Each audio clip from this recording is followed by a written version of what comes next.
शाम हो चुकी है। परिंदे अपने घरों को लौटने की, वापसी की तैयारी कर चुके हैं। आइंदा इलेक्शन मार्च 2025 में होंगे। बिस्मिल्लाहिर्रहमानिर्रहीम।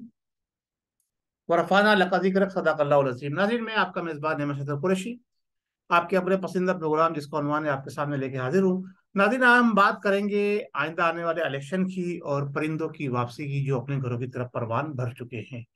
नाज़रीन, जो मुल्क की सूरत हाल चल रही है, सबसे पहले तो मुल्क के जिम्मेदारों और ख़ास तौर से जो अस्करी नई क़यादत आई है, उसको पाकिस्तान को बचाना है। और वो पाकिस्तान को बचाने के लिए अपनी कलीदी किरदार अदा करने की अगर जद्दोजहद और कोशिश में लग जाते हैं, तो फिर आप ये समझ लीजिए कि जो लोग इलेक्शन का मुतालबा कर रहे हैं, उनको जरा सब्र से काम लेना पड़ेगा।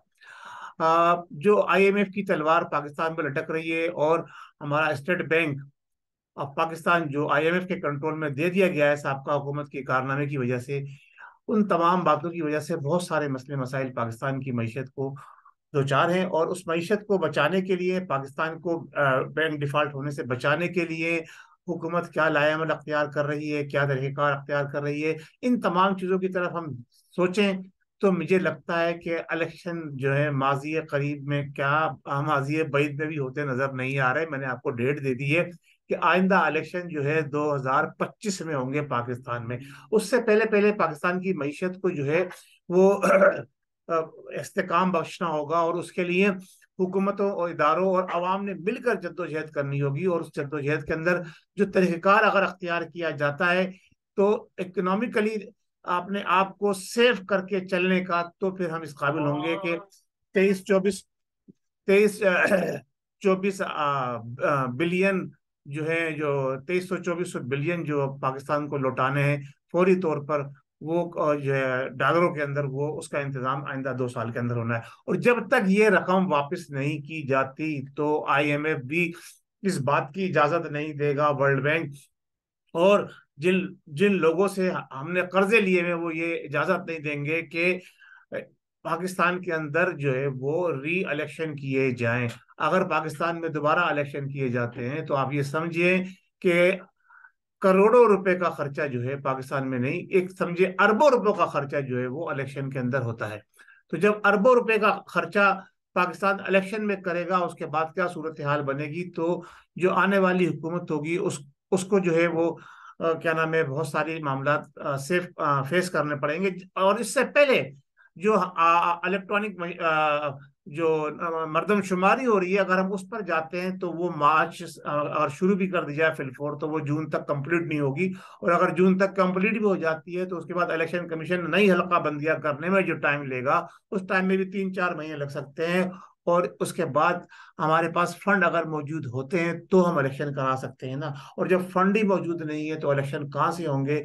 तो अब जो जद्दोजहद जो लोग प्लान कर रहे थे कि हम किसी भी तरह से हुकूमत को मजबूर कर देंगे, और अगर वो कर भी देते, पहली बात तो इस काबिल ही नहीं है कि वो हुकूमत को मजबूर कर सकते। क्योंकि अगर वो हुकूमत को मजबूर कर सकते होते, तो उन पर हमला किया जाने वाला जो FIR उनके ऊपर अब तक सही मानों में मुकम्मल तौर पर दर्ज नहीं हो सकी जैसी वो चाह रहे थे। तो जब वो इस काबिल नहीं रहे कि वो अपने मर्जी की FIR दर्ज करा सके, तो फिर हुकूमत को किस तरह से वो मजबूर कर सकते हैं कि वो कबल वक्त या वक्त पर इलेक्शन करा दे। हाँ, हुकूमत के पास ये अख्तियार जरूर मौजूद होता है, असम्बली को वो 1 साल की एक्सटेंशन दे सकती है। इसी तरह इलेक्शन कमीशन के पास भी ये अख्तियार होता है कि वो तमाम चीजें मुकम्मल हो जाने के बाद, केयर टेकर हुकूमत बन जाने के बाद भी 90 डेज तक की जो वो एक्सटेंशन दे सकता है। इन तमाम चीजों को अगर मद्देनजर रखा जाए, तो इलेक्शन जो है वो 2025 से पहले होते नजर नहीं आ रहे। अच्छा, इसके साथ साथ जो इलेक्ट्रोल जमा किए थे तहरीक इंसाफ ने, अब उन्होंने अपने घर का रास्ता देख लिया है। अब आइंदा आने वाले वक्तों के अंदर, चंद हफ्तों के अंदर आपको ये नजर आ जाएगा। मैंने देखिए पहले भी ये बात कही थी, इलेक्शन इस 2022 में नहीं होंगे, और 2023 में भी होते नजर नहीं आ रहे। आज भी ये कह रहा हूँ 2025 में इलेक्शन होंगे, वो भी मार्च के अंदर। तो अब जो इलेक्ट्रॉल जो हमारे तहरीक इंसाफ यानी इमरान साहब ने जो जमा किए थे अपने साथ, अब उन्होंने अपने घरों का रास्ता देखना शुरू कर दिया है। क्योंकि जब वो अपने घर छोड़ के, अपने घोंसले छोड़ के, अपना बना बनाया सेटअप छोड़ के वो एक नए घर, एक नई छत के नीचे आकर खड़े हो सकते हैं, और वो छत उनको नजर आई कि वो छत इतनी पायदार नहीं थी, तो अब वो दोबारा अपनी पुख्ता और पायदार छतरियों के अंदर और छतों के अंदर जाने की तैयारियां नहीं बल्कि उड़ान भर चुके हैं। अब देखें कौन वापस अपने पुराने घोंसले में जाता है, या कोई जो है वो घोंसला तब्दील कर लेता है और एक मजबूत तरीन घोंसले में जाता है। नाज़रीन, मुल्क की जो मईशत है, इंशाल्लाह तबारक व तआला हमारे इदारे उसको किसी भी तरह डिरेल नहीं होने देंगे। उसकी वजह यह है कि अगर मुल्क सालिम है तो इदारे भी जो दुनिया भर के अंदर एक बड़ा मुकाम रखते हैं, हमारी इंटेलिजेंस इदारे दुनिया भर के अंदर नंबर 1 है, और नंबर 1 होने के साथ साथ पावरफुल भी हैं, और हमारा एटमी प्रोग्राम उनको और तकवीत बचता है। तो वो किसी भी सूरत में ये नहीं चाहेंगे कि हमारे मुल्क को जो है डिफॉल्ट करार दे दिया जाए, और ऐसा कहीं तारीख में, हिस्ट्री में कहीं नजर नहीं आया है अभी तक इस दुनिया की एक एटमी कुव्वत को डिफॉल्ट करार दे दिया जाए। तो नाज़रीन, जो लोग ये सोच रहे हैं और बड़े खुश हो रहे हैं कि मुल्क डिफॉल्ट हो जाएगा और सारा मलबा जो है मौजूदा हुकूमत पे गिर जाएगा, वो एमओ की जन्नत में रहते हैं। ये मुल्क पाकिस्तान, अल्लाह तबारक व तआला ने हमें जो है 27वीं शब रमजान के अंदर दिया, जुम्मतुल विदा का दिन था। ये किसी भी तरह ना खत्म होगा, ना इंशाअल्लाह तबारक व तआला डिफॉल्ट होगा।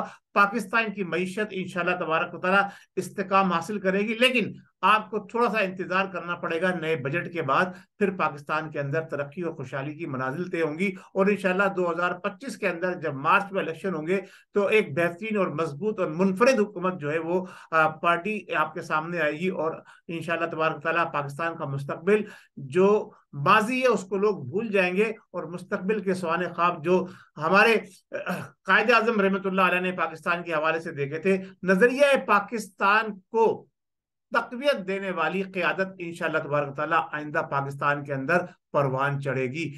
अक़ीदा ख़त्म नबूवत का दिफा करने वाली एक मजबूत क़यादत इंशाअल्लाह तबारक तआला आइंदा इक़्तिदार के अंदर होगी। नाज़रीन, आज मैं आपसे इसी बात पर अपनी गुफ्तगू को इख्तिताम करता हूँ कि जरा नम हो ये तो मट्टी बड़ी सरखे से। अल्लामा इकबाल ने जो ख्वाब पाकिस्तान के लिए देखा था, अब हम उसकी ताबीर की तरफ बढ़ने शुरू हो चुके हैं। 2023 जो है वो खुशियां और कामयाबियां और कामरानियां लेकर इंशाअल्लाह तबारक व तआला पाकिस्तान में दाखिल होगा। पाकिस्तान जिंदाबाद।